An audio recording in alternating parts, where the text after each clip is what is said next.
La terre de Bourgogne colle à la peau comme un linceul humide. Je la sens sous mes ongles, dans les plis de mes vêtements, au fond de ma gorge.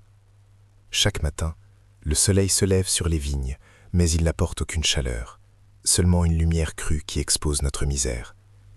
Nous sommes des ombres courbées sur un sol qui ne nous appartiendra jamais, nos corps rythmés par le cycle des saisons et la volonté d'un seul homme. Le domaine du baron de la Croix est notre monde, une prison à ciel ouvert délimitée par des murets de pierres sèches et des rangs de cèpes noueux. Mes mains, depuis l'enfance, ne connaissent que la terre. Elles sont dures, crevassées, la carte de ma servitude gravée dans la paume. Elles ne m'appartiennent pas plus que la récolte que nous arrachons au sol.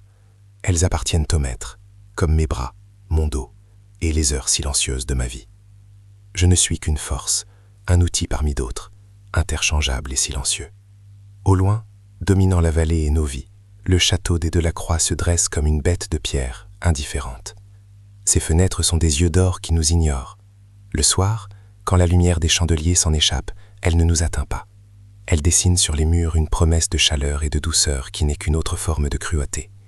Nous, dans nos masures, nous nous contentons de la lueur mourante d'un foyer qui peine à chasser l'humidité. Les sons qui nous parviennent du château sont étouffés, irréels, un éclat de rire cristallin, une note de piano lointaine. Ces bruits ne font que souligner le silence pesant de nos propres existences. Un silence fait de fatigue, de faim rentrée et de peur que l'on n'ose pas nommer. C'est un monde à part, un astre froid autour duquel nos vies misérables tournent sans jamais pouvoir l'approcher. L'ordre des choses est aussi immuable que les pierres du château. Au sommet, le baron, un nom que l'on prononce à voix basse, une présence que l'on devine plus qu'on ne la voit. Puis vient le contremaître, son ombre sur terre, dont les yeux durs et la voix sèche sont les instruments de notre soumission quotidienne. En dessous, il y a nous, la masse anonyme des ouvriers. Nous ne levons pas les yeux, nous ne parlons pas, sauf pour l'essentiel. Chaque mot est pesé, car une parole de trop peut vous coûter votre maigre pitance, votre place dans la masure, ou pire encore. Nous avons appris à communiquer par des regards furtifs, des hochements de tête imperceptibles. Le silence est notre seul refuge, notre seule armure contre un pouvoir qui n'a pas besoin de raison pour s'abattre sur vous. La méfiance est l'air que nous respirons, empoisonnant même les plus simples relations. Nos logis sont des plaies ouvertes sur le flanc de la colline, des murs de torchis qui laissent passer le vent, un sol de terre battue où le froid remonte des profondeurs. L'odeur y est un mélange âcre de fumée, de sueur et de pauvreté. La nuit, nous nous entassons les uns contre les autres, cherchant une chaleur que nos propres corps peinent à produire. La maladie rôde, une ombre patiente qui emporte les plus faibles, les enfants et les vieillards. La faim est une compagne constante, un creux dans le ventre qui ne se tait jamais complètement.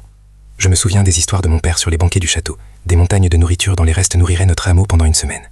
Ces images ne font qu'aiguiser la morsure du manque, rendant chaque morceau de pain noir que nous mangeons plus amer encore. Au centre de la cour de la ferme, près du grand chêne, se dresse le poteau. Il est là depuis des générations, son bois poli par les cordes et les intempéries. Ce n'est pas un simple morceau de bois, c'est le symbole visible du pouvoir du baron, le rappel constant de notre place. Il n'est pas souvent utilisé, car la peur qu'il aspire suffit généralement à maintenir l'ordre. Mais nous savons tous qu'il est là, attendant. Il nous rappelle que nos corps ne sont pas inviolables, que notre peau peut être déchirée pour une simple désobéissance, un regard jugé insolent, ou même une rumeur malveillante. Le poteau est le cœur silencieux de notre monde, le point fixe autour duquel notre peur s'organise. Chaque fois que mon regard le croise, je sens un froid dans mon dos, la certitude que la frontière entre notre labeur silencieux et la violence brute est incroyablement mince. Je l'ai vu, une fois, un jeune homme, à peine plus âgé que moi, avait été surpris à voler une pomme dans le verger du maître. Pas par faim, disait-on, mais par défi.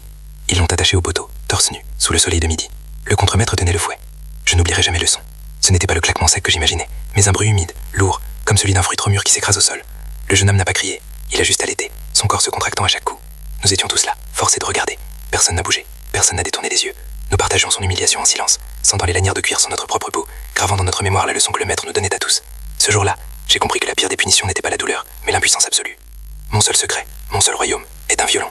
Il est caché sous le plancher de notre masure, enveloppé dans un vieux sac de jute. C'est l'héritage de mon père. L'instrument est usé, son vernis est écaillé, mais quand je le prends dans mes mains, il est le seul objet qui me semble réel, le seul qui me parle d'un autre monde. Mes doigts, si gourds et abîmés par le travail de la terre, deviennent étrangement agiles sur ces cordes.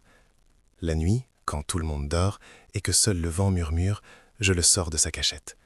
Je ne joue pas vraiment, je respire à travers lui. Les mélodies sont des soupirs, des plaintes silencieuses, des rêves que je n'ose pas faire à la lumière du jour.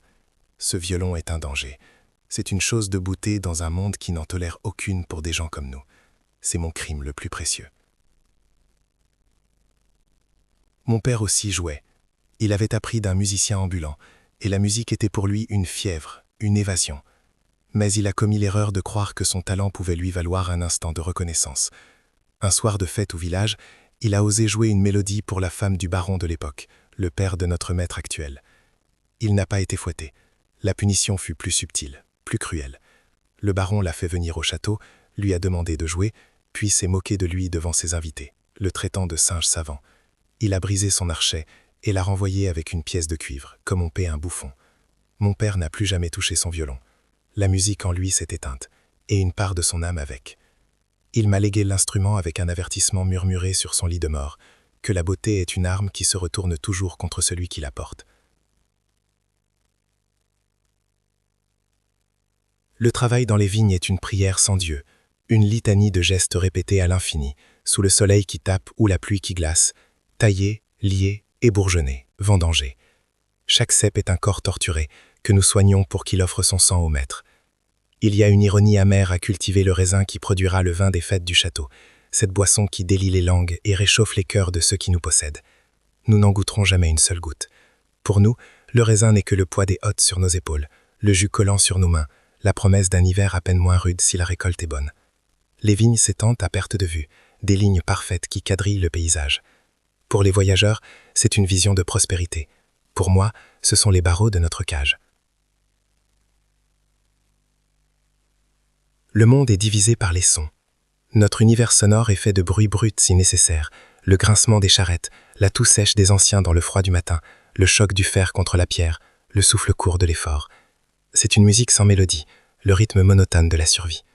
Le leur, celui du château, est un monde de sons choisis, de notes de clavecin filtrant par une fenêtre ouverte, de tintements de verre en cristal, de bruissements de soie sur les parquets cirés. Même leurs silences sont différents. Notre silence est lourd de non-dits et de peur. Le leur est un silence de confort, d'attente, le calme qui précède un plaisir. Cette frontière sonore est peut-être la plus infranchissable de toutes.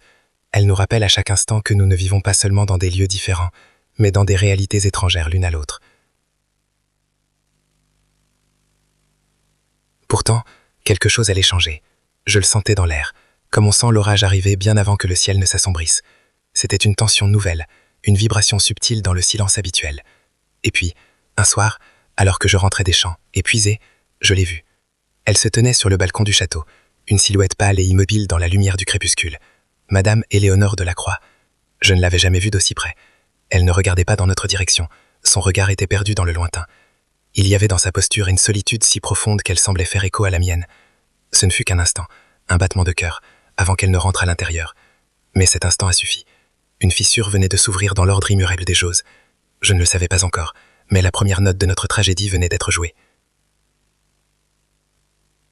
Je m'appelle Julien. Ce nom, personne ne le prononce. Je suis une paire de bras, un dos courbé, une silhouette anonyme qui se fond dans la terre brune de Bourgogne. J'ai 22 ans, mais la fatigue a creusé dans mon visage les sillons d'un homme bien plus vieux. Ma véritable vie ne commence que la nuit, lorsque mes doigts gourds et meurtris par la pioche retrouvent le bois lisse et familier de mon violon. Cet instrument est tout ce qui me reste de mon père, ou plutôt de l'homme qu'il était avant que le maître ne brise son esprit en même temps que son archet. Je porte en lui sa douleur comme une mélodie silencieuse, une peur constante que la seule beauté que je possède, cette musique qui coule dans mes veines, ne devienne l'instrument de ma propre destruction. C'est un héritage empoisonné, une flamme que je dois cacher au plus profond de moi, de peur qu'elle ne consume tout. Elle, Madame Éléonore de la Croix, est l'antithèse de mon existence. Je l'observe de loin, une apparition de soie et de dentelle sur les terrasses du château. Elle est belle, d'une beauté froide et lointaine comme une étoile d'hiver. Mais ses yeux, parfois, trahissent la façade. Quand elle pense que personne ne la regarde, son visage se défait et révèle une solitude si vaste qu'elle semble pouvoir engloutir le domaine tout entier. Elle se meut dans le luxe comme un fantôme dans son propre mausolée. Ses robes sont magnifiques, mais elle me semble être une armure, ses bijoux des chaînes polies. Je la vois marcher dans les jardins tirés au cordeau, entourée de fleurs dont elle ne respire jamais le parfum, son regard perdu au-delà des murs de sa prison dorée. Elle est aussi captive que moi, mais ses barreaux sont faits d'or et de convenance, ce qui les rend peut-être plus solides encore que les miens.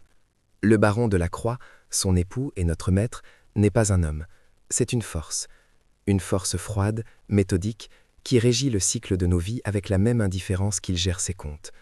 Sa présence est un poids sur l'air. Quand il traverse la cour, les conversations s'éteignent, les dos se courbent un peu plus. Le silence devient lourd et craintif.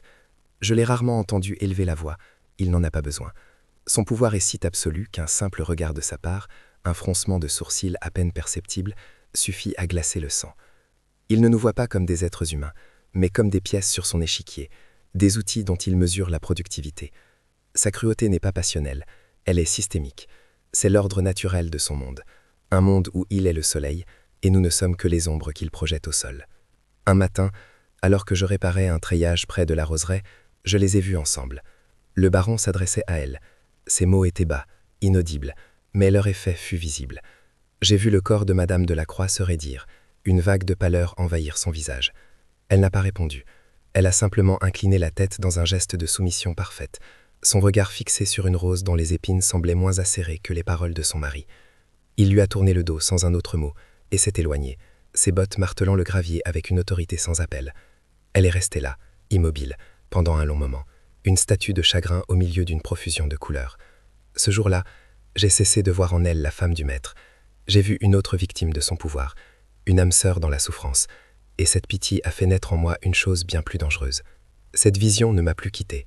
Elle hantait mes journées de labeur, et la nuit, elle se glissait dans la musique de mon violon. Les mélodies qui naissaient sous mes doigts n'étaient plus seulement les miennes. Elles portaient l'écho de sa solitude, la plainte silencieuse que j'avais lue dans ses yeux. Jouer devenait un acte de plus en plus périlleux. Chaque note était une transgression, une conversation secrète avec une femme à qui je n'avais pas le droit de penser. La mémoire de mon père me criait de cesser, de laisser l'instrument se taire à jamais, de replonger dans le silence protecteur de l'oubli. Mais je ne pouvais pas. C'était comme si sa douleur appelait la mienne, et que ma musique était la seule réponse possible, le seul pont fragile jeté au-dessus du gouffre qui nous séparait, un pont que je savais maudit, destiné à s'effondrer. Puis l'ordre est tombé, sec et brutal comme un coup de fouet. Le contremaître m'a attrapé par le bras alors que je rentrais des vignes, la boue jusqu'aux genoux. Le baron organisait une réception, et le musicien engagé était tombé malade. Une rumeur était parvenue jusqu'à lui, la rumeur d'un ouvrier qui possédait un violon. Ce soir, je devais jouer pour lui, pour ses invités, et pour elle. L'effroi m'a paralysé. Mon secret, mon refuge, allait être exposé dans la lumière crue du château.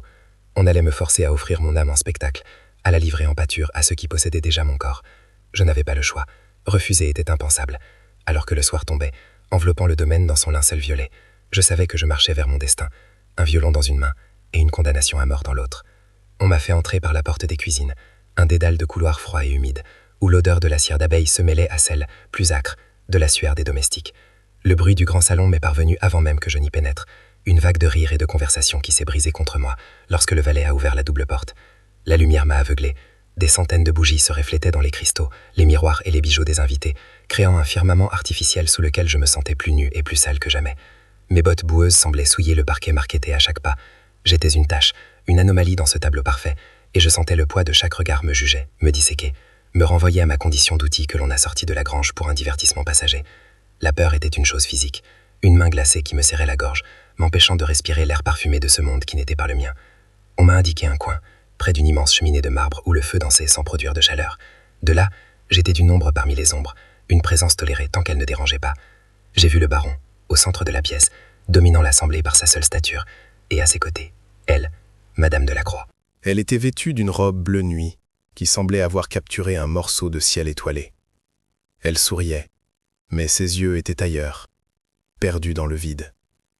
Elle était la plus belle chose que j'ai jamais vue, et la plus triste. J'ai sorti mon violon de son sac de jute, un geste incongru dans cet océan de soie et de velours.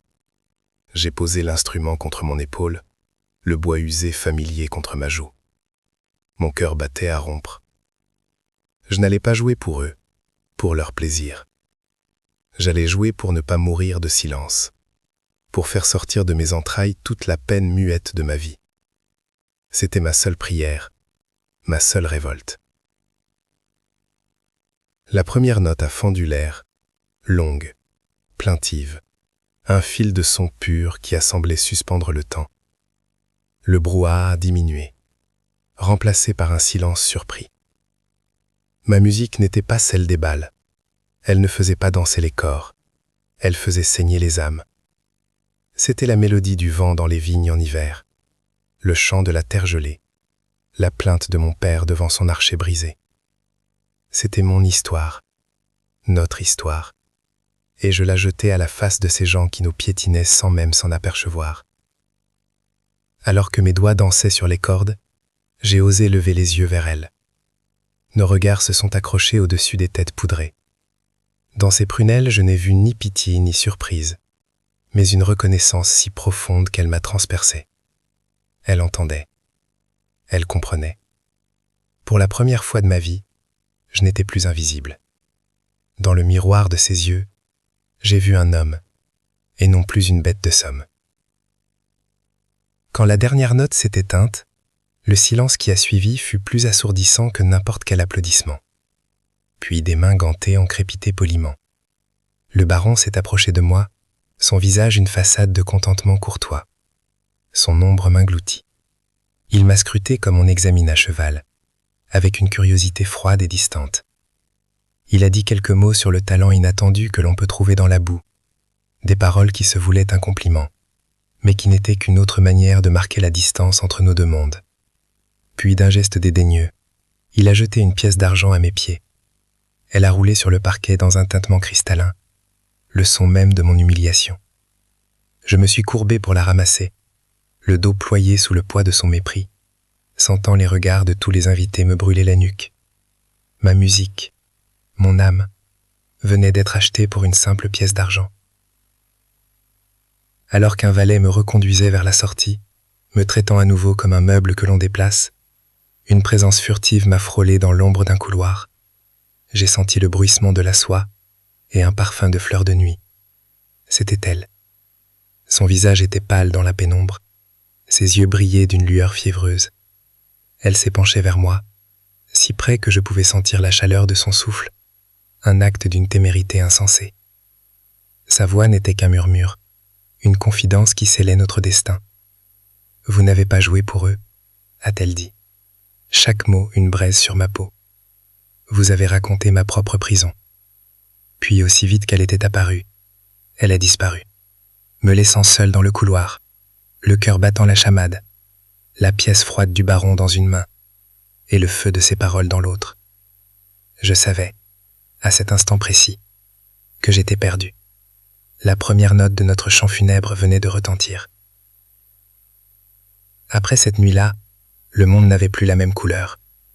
Le souvenir de sa voix, de son souffle si près de mon visage, était une braise que je portais en moi, un secret brûlant qui me consumait de l'intérieur. Durant les jours qui suivirent, je travaillais avec une ferveur désespérée, tentant d'enfouir cette mémoire sous la fatigue et la douleur physique. Je me forçais à ne pas regarder vers le château, à ne pas chercher sa silhouette derrière les fenêtres dorées. Je me répétais sans cesse l'histoire de mon père, le son de l'archer qui se brise, le silence qui avait suivi. La peur était une compagne fidèle. Elle me murmurait que j'étais un fou, que ce simple échange de mots était une graine de mort plantée dans ma propre terre. Pourtant, malgré la terreur, une autre sensation, nouvelle et enivrante, refusait de s'éteindre. Pour la première fois, quelqu'un avait entendu la musique derrière les notes, et cette personne était celle qui semblait la plus accessible de toutes. Nos rencontres suivantes furent des hasards orchestrés par une force plus grande que notre prudence. Un regard volé à travers la cour, alors qu'elle descendait de sa calèche, et que je transportais des sacs de grains. Nos yeux se sont croisés pour une seconde à peine, mais cette seconde contenait une éternité de non-dits. Je vis dans son regard la même peur et la même question qui hantaient le mien. Autour de nous, la vie du domaine continuait son cours brutal et indifférent. Les ordres secs du contremaître, le bruit des fers sur les pavés, les rires gras des autres ouvriers. Personne ne remarqua rien. Mais pour nous deux, ce simple contact visuel fut un serment silencieux, la reconnaissance d'un lien qui existait désormais, que nous le voulions ou non. En retournant à ma tâche, le poids des sacs me parut moins lourd, comme si son regard m'avait donné une force nouvelle, aussi dangereuse qu'essentielle. Quelques jours plus tard, elle trouva un prétexte. Le rosier grimpant près de l'aile ouest du château, dans un recoin isolé du jardin, avait besoin d'être retaillé. Le contremaître me désigna pour la tâche. Je savais que ce n'était pas une coïncidence. Tandis que mes mains calleuses coupaient avec soin les branches mortes, elle apparut, un livre à la main, feignant la promenade. Elle s'arrêta près de moi, son parfum de lilas se mêlant à l'odeur de la terre humide. Sa voix était basse, presque inaudible. Elle me parla de la musique, non pas de ma performance au salon, mais de ce qu'elle évoquait. Elle me demanda d'où venaient ces mélodies si tristes. Je répondis par des phrases courtes, maladroites, le cœur battant à me rompre la poitrine, terrifié à l'idée que quelqu'un puisse nous voir, nous entendre. Chaque mot échangé était un pas de plus sur un pont suspendu au-dessus d'un abîme. Les rencontres se firent plus fréquentes, toujours sous le couvert d'une nécessité plausible. Une grille à réparer près de l'étang, une pierre à recéler sur le mur d'enceinte, loin des regards indiscrets. Ces moments volés devinrent notre seul oxygène. Elle me parlait de sa vie, non pas par des plaintes directes, mais par des images. Elle me décrivait les oiseaux dans la volière du château, des créatures exotiques aux plumes magnifiques qui ne chantaient jamais, se contentant de passer d'un perchoir à l'autre dans leur prison dorée. Je comprenais qu'elle parlait d'elle-même. De mon côté, je lui parlais la terre, le cycle des saisons, la fraternité silencieuse des hommes qui souffrent ensemble. Je lui parlais du poids du ciel avant l'orage, de la couleur des feuilles à l'automne. Nous partageons nos prisons, elle de soi, moi debout. Et dans ce partage, nous trouvions un étrange réconfort, la certitude de ne plus être entièrement seuls. Un soir, alors que la brume montait de la rivière, j'osai lui confier mon secret le plus lourd, celui de mon père. Je lui racontai l'humiliation publique, le rire cruel du baron d'alors, la musique qui s'était éteinte en lui pour toujours. Je lui expliquai pourquoi mon violon était à la fois mon salut et ma plus grande terreur. En parlant, je ne la regardais pas, mes yeux fixés sur mes mains sales, indignes de toucher ne serait-ce que l'ourlet de sa robe. Quand j'eus fini, un long silence s'installa, seulement troublé par le cri d'une chouette. Puis je sentis sa main, gantée de chevreau fin, se poser sur mon bras. Ce contact, si léger, me brûla comme un fer rouge. Elle ne dit rien, mais ce geste contenait toute la compassion du monde. Elle avait compris que ma musique n'était pas un talent, mais une cicatrice, une blessure que je pensais chaque nuit dans le secret de ma masure. Le danger devenait de plus en plus palpable, une bête qui rôdait autour de nous. Le contremaître me donnait des tâches plus ardues, plus isolées, et je sentais son regard suspicieux peser sur ma nuque. Les autres ouvriers, qui autrefois m'ignoraient simplement, me lançaient maintenant des regards en coin, mêlés de méfiance et d'une curiosité malsaine. La rumeur est une plante vénéneuse qui pousse vite dans la terre de la misère et de l'ennui. Au château, une des femmes de chambre, connue pour sa langue acérée, ne quittait plus Éléonore des yeux. Chaque rencontre devenait une manœuvre militaire, une conspiration où le moindre faux pas pouvait déclencher le désastre. La peur ne nous quittait plus. Elle était dans le craquement d'une branche, dans une porte qui claque au loin, dans le silence soudain d'une conversation à notre approche. L'air lui-même semblait chargé d'une tension électrique. Pour déjouer la surveillance, nous avons inventé un langage secret, un code fait de rien. Un volet laissé entrouvert à la bibliothèque signifiait qu'elle serait dans le parc à la tombée de la nuit. Si je laissais ma serpe appuyée d'une certaine manière contre le mur de la grange, elle savait que je ne pouvais pas venir. Une pierre blanche déposée sur le rebord de la fontaine était une question, une fleur de coquelicot en réponse était un oui. Ce jeu dangereux nous liait plus encore. Le monde entier devenait le réceptacle de nos messages, un paysage que nous étions les seuls à pouvoir lire. Chaque signe échangé était une victoire contre le système qui cherchait à nous nier, une affirmation de notre existence. Notre amour, car c'était bien de cela qu'il s'agissait désormais, se nourrissait de ces obstacles, puisant sa force dans le danger même qui menaçait de le détruire à chaque instant. Je ne vivais plus que pour ces instants. Le labeur du jour n'était plus qu'un long tunnel à traverser pour atteindre la lumière de nos rendez-vous. La nourriture n'avait plus de goût, le sommeil n'apportait aucun repos. Mon corps était dans les vignes, mais mon esprit était avec elle, rejoint en boucle nos conversations, le son de sa voix, la lueur de ses yeux dans la pénombre. Notre relation avait dépassé le stade de la curiosité ou de la compassion. Elle était devenue une nécessité vitale, une dépendance. Sans elle, le silence de mon existence redevenait insupportable. Elle m'avoit ressentir la même chose, que ces moments volés étaient les seuls où elle avait l'impression de respirer, où les murs de sa prison dorée s'effaçaient. Nous étions deux naufragés s'accrochant l'un à l'autre au milieu d'un océan de solitude, sachant pertinemment que notre étreinte nous entraînerait tous les deux par le fond. La catastrophe a failli nous surprendre un soir d'automne. Nous nous étions retrouvés dans la vieille serre abandonnée, au fond du parc. La pluie battait contre les vitres sales, nous isolant dans une bulle fragile. Elle venait de poser sa main sur ma joue, un geste d'une audace folle, quand nous avons entendu des pas lourds et une voix qui appelait son nom. C'était le baron. La panique nous a glacés sur place. En un instant, je me suis glissé derrière de grandes poteries vides, retenant mon souffle, le cœur cognant si fort contre mes côtes que j'avais peur qu'il ne nous trahisse. Je l'ai entendu lui répondre, sa voix à peine tremblante, inventant un prétexte pour sa présence ici. J'ai entendu le baron gronder, se plaindre de l'humidité, puis ses pas s'éloigner. Le soulagement fut si intense que mes jambes ont failli se dérober. Cette nuit-là, nous avons compris que notre chance ne durerait pas éternellement. Cette peur, au lieu de nous séparer, a scellé notre destin. Elle a balayé les dernières hésitations, les dernières barrières de la prudence. La conscience de la mort imminente qui planait sur nous a rendu notre besoin l'un de l'autre plus urgent, plus absolu. Nous ne pouvions plus nous contenter de mots murmurés et de regards furtifs. Le soir suivant, je n'ai pas attendu son signal. Guidé par une intuition désespérée, je me suis dirigé vers la cabane de berger abandonnée, au cœur de la forêt qui bordait le domaine. un lieu où personne n'allait jamais. C'était notre dernier refuge possible, le seul endroit où les yeux du maître ne pouvaient, peut-être, pas nous atteindre. Quand je suis arrivé, elle était là, m'attendant, une silhouette pâle sous la lune. Elle n'a rien dit. Il n'y avait plus rien à dire. L'air était lourd de tout ce qui n'avait pas été vécu, et la nuit semblait nous offrir une dernière, et fatale, promesse. Dans la cabane de berger, le temps semblait s'être arrêté. Le silence n'était plus celui de la peur, mais une chose plus dense, une attente sacrée. La lune, filtrant à travers les fentes du toit délabré, dessinait des barreaux d'argent sur le sol de terre battue. Éléonore se tenait immobile, son visage une sculpture de nacre dans la pénombre, ses yeux immenses fixés sur moi. Le monde extérieur, avec ses lois et ses châtiments, avait cessé d'exister. Il ne restait que cet abri précaire, une arche au milieu du déluge de nos vies, et nous deux, suspendus au-dessus du vide. L'odeur de la paille humide et du bois ancien se mêlait à son parfum de fleurs nocturnes, créant une fragrance enivrante et funèbre. Je savais que chaque seconde passée ici nous rapprochait de la fin, que cet instant de paix était le calme au cœur de la tempête qui allait nous détruire. Mais pour la première fois, la peur n'était plus la plus forte. Une autre force, plus ancienne et plus impérieuse, nous tenait en son pouvoir. J'ai fait un pas vers elle, un mouvement qui semblait durer une éternité. Mes mains, ces outils de labeur, sales et crevassés, semblaient profaner l'air qui l'entourait. Pourtant, je les ai levés.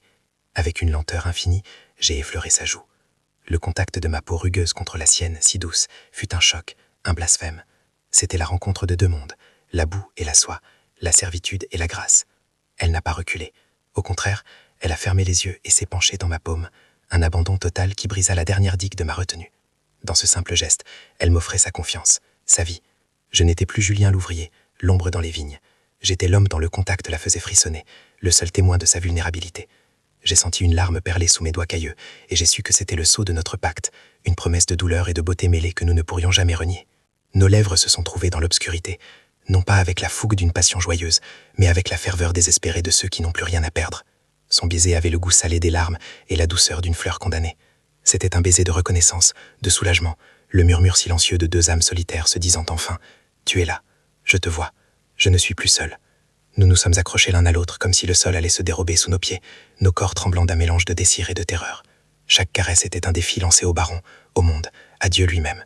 Nous savions que nous étions en train de signer notre arrêt de mort, que cet amour était une maladie incurable dont l'issue serait fatale. Mais dans cette étreinte, la mort semblait une chose lointaine, un prix acceptable à payer pour la vérité de cet instant, pour cette unique et fulgurante seconde de vie véritable. Il n'y eut pas de mots. Nos corps ont parlé le langage que nos bouches n'osaient pas formuler. Dans la pauvreté de cette cabane, sur un lit de paille qui sentait la terre, nous nous sommes défaits de nos vêtements comme nous nous défons de nos vies passées. Sa robe de soie, symbole de sa cage dorée, a glissé au sol, la laissant nue et frissonnante dans la lumière lunaire. Mes propres haillons, imprégnés de la sueur de ma servitude, l'ont rejointe. Il n'y avait plus ni maîtresse ni ouvrier, seulement une femme et un homme. Notre union fut un acte de rébellion silencieuse, une prière charnelle dans une cathédrale de bois pourri. C'était à la fois une naissance et un enterrement. En nous unissant, nous donnions vie à notre amour tout en le condamnant. Chaque mouvement était un vers d'un poème tragique que nous écrivions ensemble, une mélodie jouée sur la corde la plus fragile de l'existence, sachant qu'elle allait inévitablement se rompre. Quand tout fut fini, nous sommes restés enlacés dans le silence, écoutant le bruit de nos cœurs qui battaient à l'unisson. La chaleur de sa peau contre la mienne était le seul rempart contre le froid de la nuit et celui plus glacial encore de l'avenir. Le vent qui gémissait à l'extérieur semblait porter les voix des fantômes, nous avertissant de notre folie.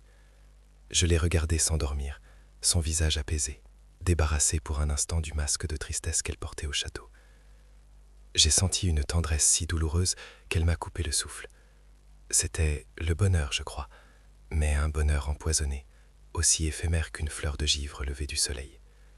Je savais, avec une certitude qui me glaçait les os, que nous venions de commettre le plus beau et le plus terrible des crimes.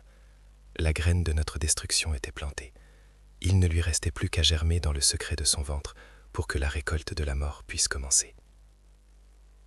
Les semaines qui suivirent notre étreinte dans la cabane furent un poison lent. L'automne cédait la place aux premières morsures de l'hiver et un froid nouveau semblait s'être installé, non seulement sur la terre, mais aussi dans les âmes. Je la voyais de loin, une silhouette de plus en plus fragile derrière les vitres du château. Il y avait un changement en elle, une sorte de gravité nouvelle dans sa démarche, une façon de poser la main sur son ventre qui était à la fois protectrice et terrifiée. Ses promenades dans le jardin se firent plus rares, et lorsqu'elle sortait, son visage était d'une pâleur de cire. ses yeux cernés par une angoisse que je connaissais trop bien, car c'était le miroir de la mienne. Le secret que nous avions semé cette nuit-là avait pris racine en elle, et je le voyais grandir jour après jour, une fleur funeste dont la floraison annoncerait notre fin. Chaque regard échangé était désormais teinté de cette connaissance partagée. Le temps nous était compté, et le corps même d'Éléolore était devenu le sablier de notre tragédie. Nous nous sommes retrouvés une dernière fois, dans la brume glaciale près de l'étang gelé.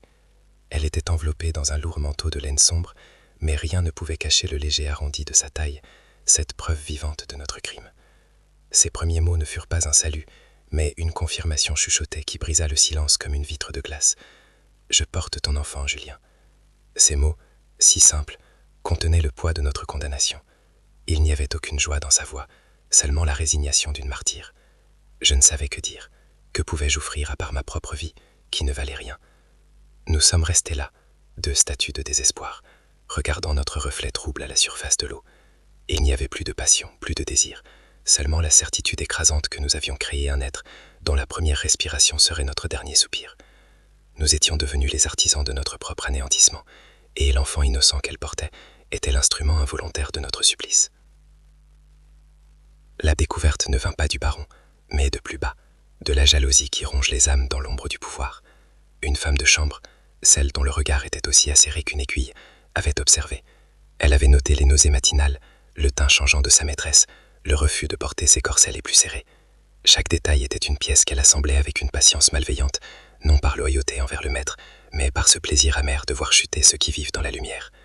Un après-midi, alors que je taillais les ifs près de la grande entrée, je l'ai vu s'approcher du contremaître. Je n'ai pas entendu leurs mots, mais j'ai vu le sourire cruel qui s'est dessiné sur les lèvres de l'homme, un rictus de triomphe. J'ai vu la pièce qu'il lui a glissée dans la main. La trahison avait un prix, et il était dérisoire. À cet instant, j'ai su que le serpent était entré dans le jardin. La rumeur avait trouvé une voie, et cette voie allait porter jusqu'aux oreilles du baron. Le lendemain, le silence qui tomba sur le domaine fut plus terrifiant que n'importe quel cri. Un silence lourd, anormal, comme le calme qui précède un tremblement de terre. Les travaux cessèrent, les ordres se turent. Tout le monde semblait retenir son souffle, les yeux tournés vers le château. Vers midi, je vis le baron sortir sur le perron. Son visage était blanc, dépourvu de toute expression, ce qui le rendait plus effrayant encore. Il a traversé la cour d'un pas lent et délibéré, chaque coup de ses bottes sur les pavés résonnant comme un glace. Il n'a regardé personne. Il est entré dans la chapelle privée du domaine, et la porte s'est refermée derrière lui. Peu après, un cri a déchiré l'air, un son inhumain, étranglé, venant des appartements de Madame de la Croix. Un seul cri, immédiatement étouffé, comme si une main s'était battue sur une couche pour la faire taire à jamais. Puis, le silence est revenu, encore plus profond, plus lourd de la violence que nous avions tous devinée. La fin est venue pour moi au crépuscule. Le ciel saignait de couleur pourpre et orangée, une ironie cruelle face à l'obscurité qui fait s'abattre sur moi. J'étais dans ma masure, tenant mon violon sans oser en jouer, l'instrument froid et muet comme un cadavre dans mes bras. J'attendais. Je savais qu'il viendrait. La porte s'est ouverte sans qu'on y frappe. Le contremaître était là, son visage impassible. Mais derrière lui, il n'y avait pas les ouvriers habituels. Il y avait deux hommes que je n'avais jamais vus, des étrangers au visage dur et aux mains épaisses, des hommes qu'on engage pour les besognes que personne ne veut faire. Ils ne portaient pas d'uniforme, mais ils sentaient l'autorité, celle qui n'a pas besoin de loi pour s'exercer. Le contremaître n'a pas prononcé mon nom. Il n'en avait pas besoin. Il a simplement fait un signe de tête en ma direction. « Le maître te réclame », a-t-il dit, et dans sa voix, j'ai entendu non pas un ordre, mais une sentence. On ne m'a pas menotté. La contrainte physique était superflue, car la peur qui me paralysait était une chaîne bien plus solide que n'importe quel fer. Les deux hommes m'encadraient, leur corps massif formant un mur infranchissable.